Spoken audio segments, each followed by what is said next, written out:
Olá pessoal, tudo bem? Na próxima questão nós vamos tratar do assunto de função, especificamente vamos trabalhar com função afim. Vejamos a questão. Uma empresa utiliza a seguinte política de reembolso de despesas com viagens de carro de seus funcionários. Para viagens de até 130 km são pagos R$ 6,50 por quilômetro. Para distâncias que excedam esse limite é pago R$ 1,20 por quilômetro excedente.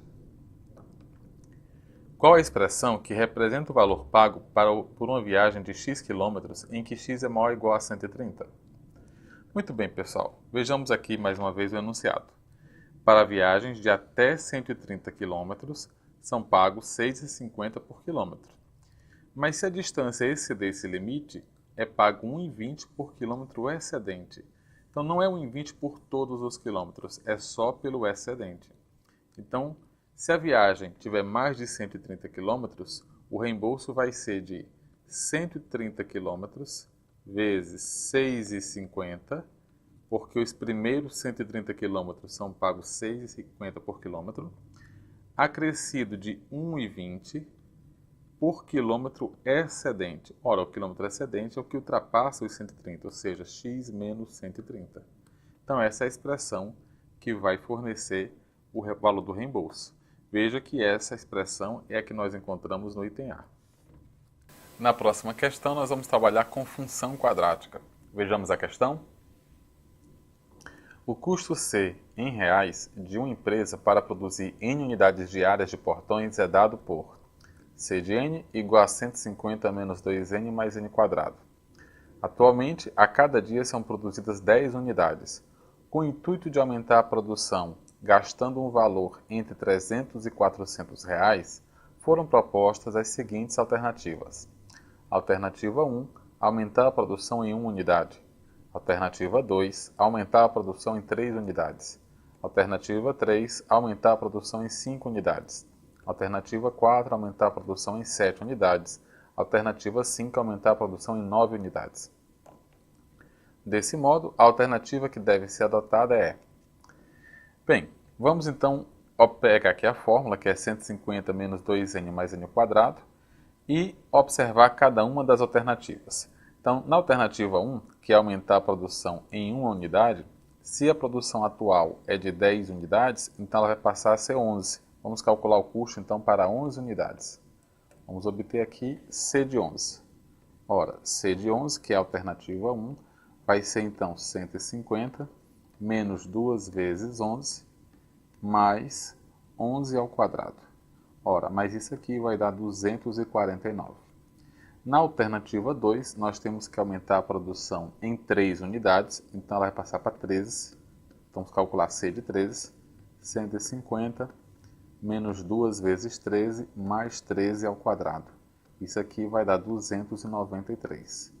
Na alternativa 3, nós temos que aumentar a produção em 5 unidades, então vamos calcular o C de 15, 150 menos 2 vezes 15, mais 15 ao quadrado. Isso aqui vai dar 345. Na alternativa 4, nós temos que aumentar a produção em 7 unidades, então vamos calcular o C de 17, 150 menos 2 vezes 17, mais 17 ao quadrado. Isso aqui vai dar 405. E, finalmente, na última alternativa, nós temos que aumentar a produção em 9 unidades. Então, vamos calcular o C de 19, 150, menos 2 vezes 19, mais 19 ao quadrado. Ora, isso aqui vai dar 473. Recordem que ele quer que a produção fique entre 300 e 400. E a única alternativa que fica entre 300 e 400 é a alternativa da letra C, que é a terceira alternativa, que dá 345. Na próxima questão, nós vamos trabalhar com o conceito de função exponencial. Vamos lá?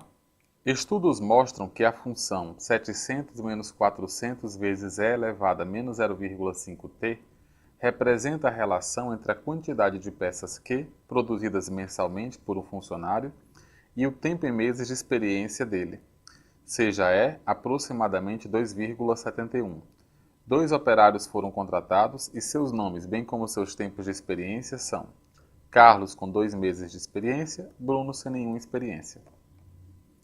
Quanto ao número de peças produzidas por ambos, letra A, Bruno produz pouco menos que 50% do que Carlos produz.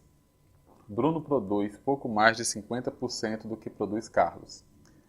Bruno produz pouco menos que 50% do que produz Carlos. Carlos produz pouco menos que 80% do que produz Bruno. E Carlos produz pouco mais que 90% do que Bruno produz. Muito bem, pessoal. Vamos fazer aqui, então, de acordo com o enunciado, a função que representa essa quantidade de peças produzidas é 700 menos 400 vezes E elevado a menos 0,5T. No caso de Carlos, a quantidade vai ser Q de 2, porque ele tem 2 meses de experiência. Então, isso vai dar 700 menos 400 vezes E elevado a menos 0,5 vezes o tempo. O tempo é 2. Então, isso vai dar 700 menos 400 vezes E elevado a 0,5 vezes 2 é 1. Como aqui está negativo, fica menos 1. Quando o expoente de um número é negativo, nós podemos inverter a base dessa potência e colocar o expoente positivo. Então, ficaria 400 dividido por E elevado a 1. Como ele diz aqui que o E é aproximadamente 2,71, teríamos 700 menos 400 dividido por 2,71. Acontece que isso vai dar, então, 700 menos 400 dividido por 2,71, né, vai dar aproximadamente, essa divisão aqui, 552, quando você fizer a subtração. Muito bem. Essa é a quantidade produzida por Carlos. Agora vamos obter a quantidade de Bruno. Bruno não tem experiência, isso significa dizer que o tempo é 0. Então, a quantidade produzida por Bruno, vamos colocar aqui um índice para representar Bruno e Carlos, vai ser Q de 0. A fórmula é a mesma, 700 menos 400 vezes E elevado a menos 0,5, o tempo agora é 0. Acontece que 0,5 vezes 0 é 0. Vai ficar elevado a 0 e qualquer potência de expoente 0, não nula, né, dá 1. Vai ficar 700 menos 400 vezes 1. O que dá 300.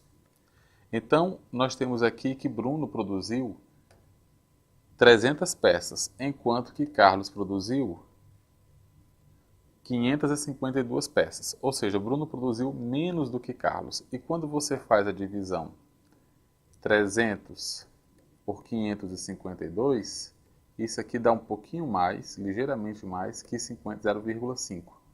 Ou seja, pouco mais do que 50%, que é o que diz a letra B.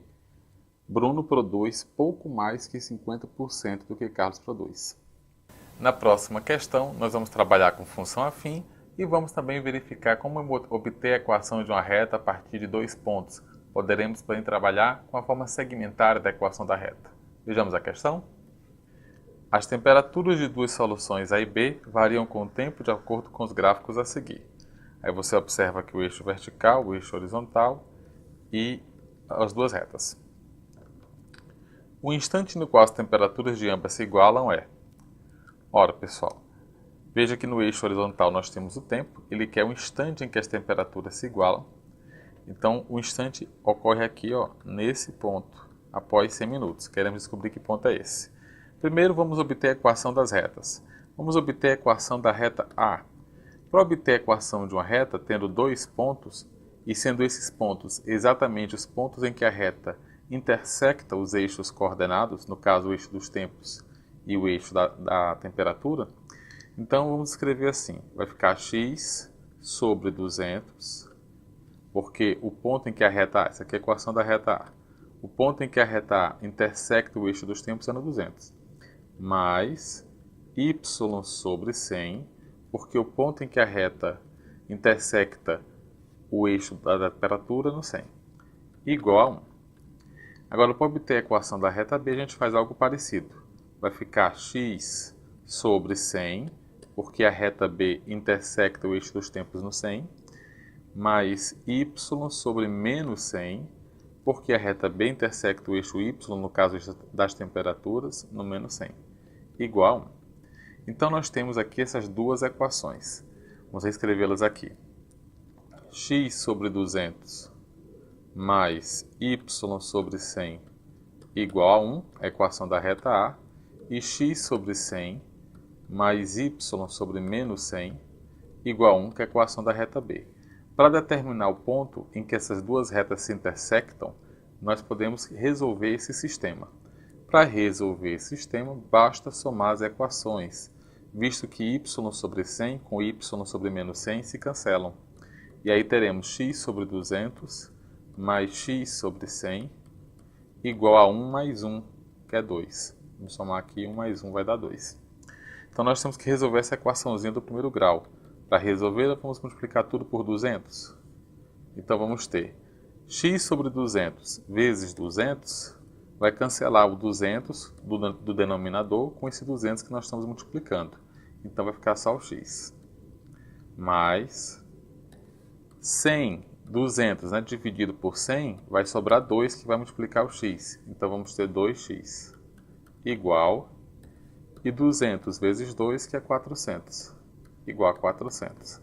Então 3x é igual a 400, e portanto o x vai ser 400 dividido por 3, que dá aproximadamente 133,3 minutos, que é o que nós encontramos na letra C.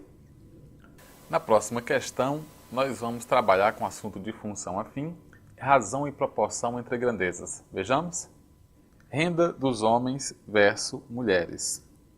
Mulheres ganham 74,5% dos salários dos homens.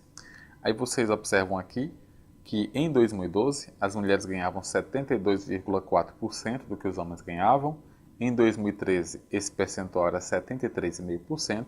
E em 2014 aumentou mais um pouco e foi para 74,5%. Uma pesquisa apontou desigualdades nas remunerações das mulheres em relação aos homens no mercado de trabalho em geral. Admita que, a partir de 2013, o crescimento dos salários das mulheres em relação aos dos homens seja linear. Assim, o ano em que acabará essa desigualdade será. Bom, pessoal, então vamos verificar aqui que em 2013 as mulheres ganhavam 73,5% do que os homens ganhavam e em 2014 era de 74,5%. Desse modo, a gente pode fazer aqui um gráfico em que no eixo vertical a gente coloque a porcentagem que o salário das mulheres representa em relação ao salário dos homens e no eixo horizontal o ano.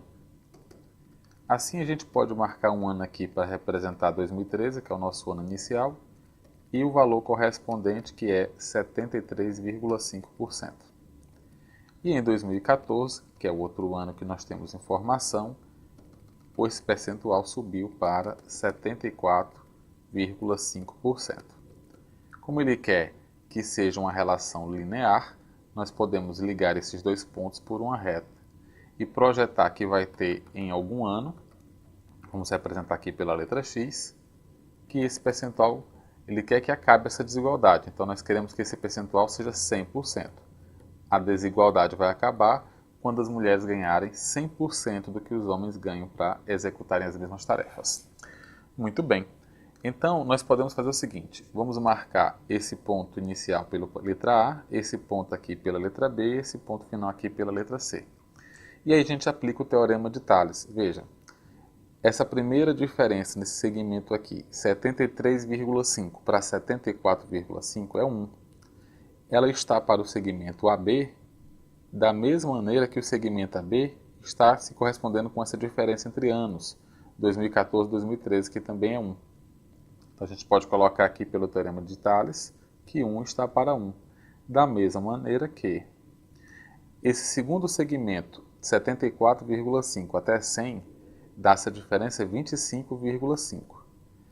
Ela está para o segmento BC, da mesma maneira que esse segmento BC se corresponde com esse trecho do ano que vai de 2014 ao ano que nós queremos encontrar, que é X.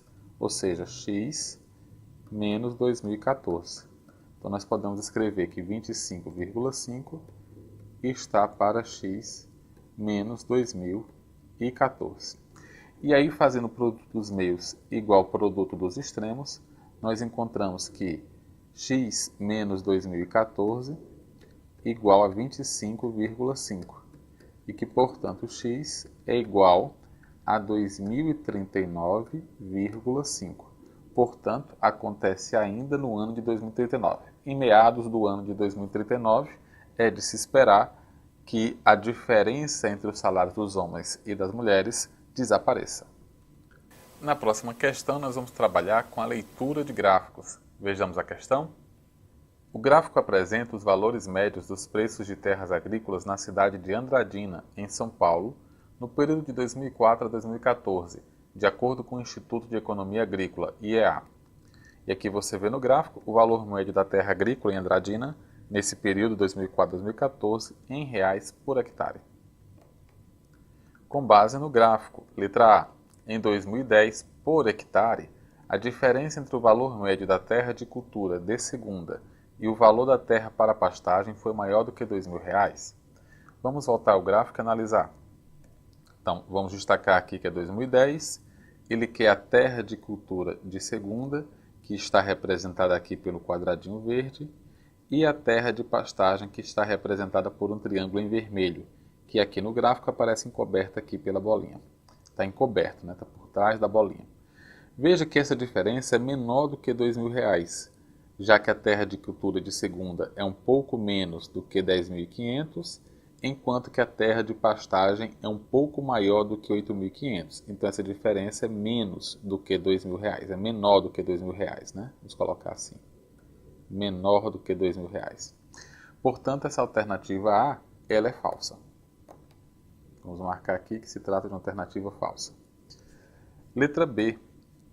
Em 2011, por 10 hectares de terra para pastagem, se pagava, em média, cerca de R$ 120.500. 2011. Então vamos voltar ao gráfico e destacar o ano de 2011 e que ele quer uma terra para pastagem, em triângulos em vermelho. O hectare da terra custa R$ 10.500. Então 10 hectares custariam 10 vezes R$ 10.500, ou seja, R$ 105.000. Portanto, quando ele diz que custaria 120.500, é falso. Então vamos marcar aqui que essa alternativa da letra B também é falsa. Letra C. Em 2013, por hectare, o valor médio da terra de cultura de segunda era maior que o valor médio da terra para pastagem. Então vamos voltar ao gráfico, observar que ele quer agora 2013 e a terra de cultura para segunda em relação à terra de pastagem custa menos. Portanto, o que ele fala que a terra de cultura de segunda era maior é falso. A terra de pastagem que era maior. Portanto, a alternativa da letra C também é falsa. Letra D. Em cada ano do período de 2004 a 2014, o valor médio da terra de cultura de primeira por hectare não ultrapassou R$ 20.000. Muito bem, terra de cultura de primeira, representada aqui por um quadrado inclinado em azul. De 2004 a 2014, ele diz que não ultrapassou R$ 20.000. Essa afirmativa é falsa, porque veja que no ano de 2013, esse valor foi maior do que R$ 20.500 e, portanto, ultrapassou os R$ 20.000 citados. Portanto, vamos indicar aqui que a letra D é falsa. E vamos apenas confirmar que a letra E é que deve ser a verdadeira. Em cada ano do período de 2012 a 2014, os 4 tipos de terra tinham um valor médio por hectare maior do que R$ 10.000. Vejamos, de 2012 a 2014, de fato, o valor do tipo de terra que custa menos, que é a terra para reflorestamento, sempre esteve acima de R$ 10.000, observem, acima de R$ 10.500, portanto, todas as outras terras que custariam mais também estavam acima de R$ 10.000. Portanto, a alternativa indicada na letra E é que é a alternativa verdadeira.